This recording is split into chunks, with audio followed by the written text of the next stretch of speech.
আপনারা দেখছেন আজকে আমরা একটি ন্যাক্কারজনক হামলার পরে আপনাদের সামনে উপস্থিত হয়েছি।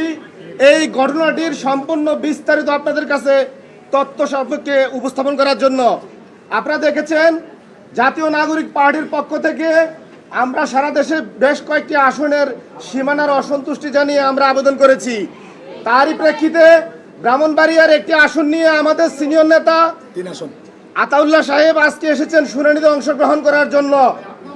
বিএনপির সন্ত্রাসী নেতাকর্মীরা ব্যারিস্টার রুমিনের নেতৃত্বে জাতীয় নাগরিক পার্টির কেন্দ্রীয় নেতা আতাউল্লাহকে অন ক্যামেরায় ন্যাক্কারজনক হামলা করে মাটিতে ফেলে দেয়। আমরা এর তীব্র নিন্দা এবং ধিক্কার জানাই। আমরা বর্তমান সরকারকে বারবার বলেছি, এই নির্বাচন কমিশন আইনটি একটি আওয়ামী লীগের কালো আইন এবং এই নির্বাচন প্রথা নিবন্ধন প্রথাটিও 111-এর একটি পাতানো নির্বাচন প্রথা। আমরা শুরু থেকে বলেছি এই নির্বাচন কমিশনের ইট থেকে শুরু করে প্রত্যেকটি নেতাকর্মী এবং প্রত্যেকটি কর্মকর্তা আওয়ামী লীগ এবং বিএনপি দ্বারা নিয়ন্ত্রিত।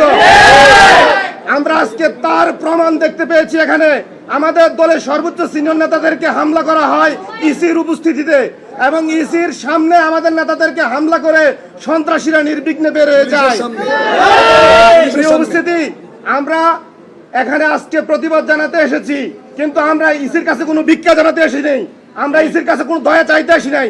আমরা বিশ্বাস করি ইসির একটি দায়িত্ব, সে সাচিবিক দায়িত্ব পালন করবে, কিন্তু সে যদি কোনো দলীয় কর্মীর মতো আচরণ করে, বিএনপির দপ্ত সম্পাদকের ভূমিকা পালন করে, নয় পল্টনের পরোয়া এখানে পালন করতে যায়, আমরা সেটি বাংলাদেশে হতে দিব না।